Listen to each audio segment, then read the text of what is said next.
हिंदुस्तान की आज़ादी में सबसे बड़ा और सबसे ज़्यादा कंट्रीब्यूट देने वाला इस देश का मुसलमान है, क्योंकि मुसलमानों को इस देश की राजनीति से बाइकआउट करना था। और वो किसको करना था? वो कांग्रेस पार्टी को करना था। आप क्यों हमसे पूछेंगे कि हम कहाँ तक देश के भक्त हैं, कि देशद्रोही हैं, हमारा टाका जो है आईएसआई से है कि नहीं है, हम जिन्ना को हीरो मानते हैं कि जीरो मानते हैं? आपको हम जवाब एक्चुअल में क्या है कि हमारा जो इंडियन में हमारे मुस्लिम का जो इतिहास है वो क्या इतिहास है। कोई बीजेपी या मोदी ही नहीं हमसे नफरत करते हैं, बल्कि कांग्रेस पार्टी हो या बिहार के अंदर आरजेडी हो, जेडीयू हो, सारी पार्टियां मुसलमान से नफरत करती है। यही जो है इन राजनीतिक पार्टियों की सच्चाई है। मुसलमानों के पास जब देश आज़ाद हुआ था तो मुसलमानों के पास अपनी पार्टी थी, ऑल इंडिया मुस्लिम लीग। एक्चुअली इस मुस्लिम लीग को ख़त्म कौन करे? मुस्लिम लीग को ख़त्म करे कांग्रेस पार्टी। मुस्लिम लीग को ख़त्म करे जवाहरलाल नेहरू। मुस्लिम लीग को ख़त्म करने पे इन लोग का मकसद था मुस्लिम लीग ख़त्म, यानी कि मुसलमान का राजनीति से हिस्सा ख़त्म, राजनीति से बाइकआउट करना मुसलमानों को। ये बहुत बड़ी साजिश थी गैरों की कि उन्होंने मुस्लिम लीग को ख़त्म किया, क्योंकि उनको पता था कि अगर मुस्लिम लीग रहेगा, ऑल इंडिया मुस्लिम यूनियन लीग, मुस्लिम लीग अगर रहेगा तो ये पार्टी पूरे देश भर के मुसलमानों को जागरूकता करेगी, पूरे देश भर के मुसलमानों में पकड़ बनाएगी। और जो जो पार्लियामेंट्री कॉन्स्टिट्यूंसी हो या असेंबली कॉन्स्टिट्यूंसी हो, वहाँ ये जहाँ मुसलमान बहुसंख्यक है वहाँ पर ये चुनाव लड़ेगी और जीतेगी, और ये एक चेहरा बन के उभरेगी। आज हिंदुओं का आरएसएस संगठन उभर के पूरे देश में उभरा, और वही आरएसएस से निकली हुई पार्टी भारतीय जनता पार्टी या सेंट्रल की सरकार में है। और हमारी बावजूद की पार्टी थी मुस्लिम लीग, लेकिन पार्टी होने के बावजूद भी आज हमारी पार्टी को ख़त्म कर दिया गया, मुस्लिम लीग पार्टी को। और आज मुसलमान की कोई ऐसी पार्टी नेशनल लेवल पर नहीं है जो कि भारत के मुसलमान 10% मुसलमान उसको अपनी राष्ट्रीय पार्टी माने, कोई ऐसी पार्टी नहीं। राज्य स्तर पर देखिए, बिहार के अंदर कोई एक ऐसा चेहरा नहीं है मुसलमान का कि जिसको मुसलमान के बिहार के 5% मुसलमान ये कहे कि ये हमारा नेता है, नहीं है। उपेंद्र कुशवाहा है, रामविलास पासवान थे, चिराग पासवान है, पशुपति पारस है, और जो है क्या बोलते सो लालू प्रसाद यादव हैं, नीतीश कुमार जी कुर्मी के नेता हैं, लालू प्रसाद यादव के नेता हैं। लालू प्रसाद यादव का वक्त हो गया, अब उनके बेटा तेज आ गए, तेजस्वी आ गए, मीशा आ गई, लेकिन मुसलमान का न कोई चेहरा था न कोई चेहरा है। और जो हालात हैं वो ऐसा नहीं लग रहा है कि मुसलमान का चेहरा रहेगा भी। तो एक्चुअल मेरा कहने का मतलब ये है कि मुस्लिम लीग को ख़त्म करने में किसका हाल है? मुस्लिम लीग को आखिर ख़त्म क्यों किया गया? क्योंकि मुसलमानों को इस देश की राजनीति से बाइकआउट करना था। और वो किसको करना था? वो कांग्रेस पार्टी को करना था। वो किसको करना था?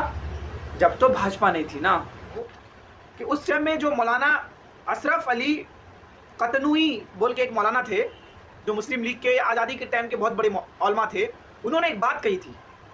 मौलाना अशरफ अली कती बोल के कुछ नाम था उनका, बड़े औलमा थे। उन्होंने कहा था या तो सारे हिंदुस्तान के मुसलमान या तो पाकिस्तान चले जाओ, चाहे पाकिस्तान की ज्योग्राफी बनानी पड़े, या तो जो हिंदुस्तान में मुसलमान बचे हैं वो मुसलमान मुस्लिम लीग को स्ट्रॉन्ग करो, नहीं तो फिर से गुलाम बन जाओगे। और फिर से हम गुलाम बन चुके हैं। आज विश्व हिंदू परिषद है, आज बजरंग दल है, आरएसएस है।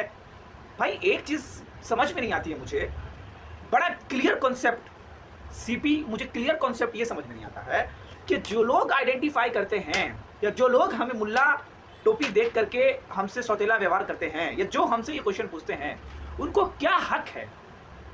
आप कौन है हमारे? आप क्यों हमसे पूछेंगे कि हम कहाँ तक देश के भक्त हैं, कि देशद्रोही हैं, हमारा टाका जो है आईएसआई से है कि नहीं है, हम जिन्ना को हीरो मानते हैं कि जीरो मानते हैं? आपको हम जवाब क्यों दें?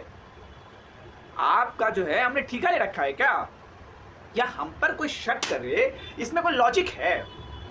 हिंदुस्तान की आज़ादी में सबसे बड़ा और सबसे ज़्यादा कंट्रीब्यूट देने वाला इस देश का मुसलमान है, ये चीज़ मानना पड़ेगा।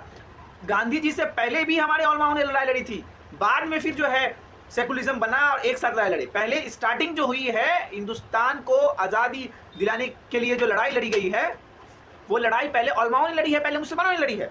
जो मोहम्मद दानी बोल के जो मौलाना थे, कि किसने ये फतवा दिया कि अंग्रेज के फौज में भर्ती होना हराम है, किसने ये फतवा दिया कि अंग्रेजों से लड़ना मुसलमानों के लिए फर्ज है कि अंग्रेजों से वो लड़े चाहे उसको शहीद क्यों ना होना पड़े? किसने फतवा दिया? यही दाढ़ी वाले ने, यही मौलाना ने ये फतवा दिया। यही दाढ़ी वाले ने ये फतवा दिया कि अंग्रेज के फौज में भर्ती होना हराम है। अंग्रेज के फौज में कितने मुसलमान थे? यही थे जो आज सेंट्रल में बैठे हुए हैं, यही चमचागिरी करते थे अंग्रेज का। हमारे उलमाओं ने चमचागिरी नहीं किया है। मैं एक्चुअल मुस्लिम लीग पर यह बोलना चाहता हूं कि मुस्लिम लीग को खत्म करने की साजिश भारतीय राष्ट्रीय कांग्रेस द्वारा किया गया, और इसलिए मुस्लिम लीग को खत्म किया गया क्योंकि मुसलमान को की राजनीति को हिंदुस्तान से इन लोगों को बाइकआउट करना था। और ये कोई भारतीय जनता पार्टी ही नहीं चाहती है, बल्कि ये कांग्रेस पार्टी हो या कोई भी अन्य दल ये भी चाहती है कि मुसलमान जो है राजनीति से दूर रहे, इनका राजनीति में कोई हिस्सा ना हो। इनको मुसलमान का वोट पसंद है, मुसलमान को चौथा सब्सिडी देंगे लेकिन हिस्सेदारी नहीं देंगे।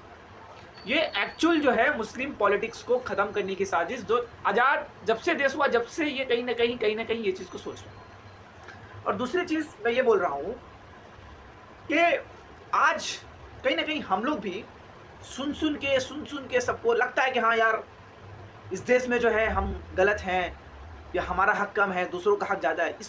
इसको निकालना पड़ेगा माइंड से, क्योंकि ये कुछ लोग मिलकर जो माइंड बना रहे हैं हमारी आने वाली नस्लें समझ जाएंगी कि हाँ भाई तो वही लोग सही है, हमारे हम लोग किराएदार हैं। इसलिए अभी से समझना पड़ेगा चीज़ों को।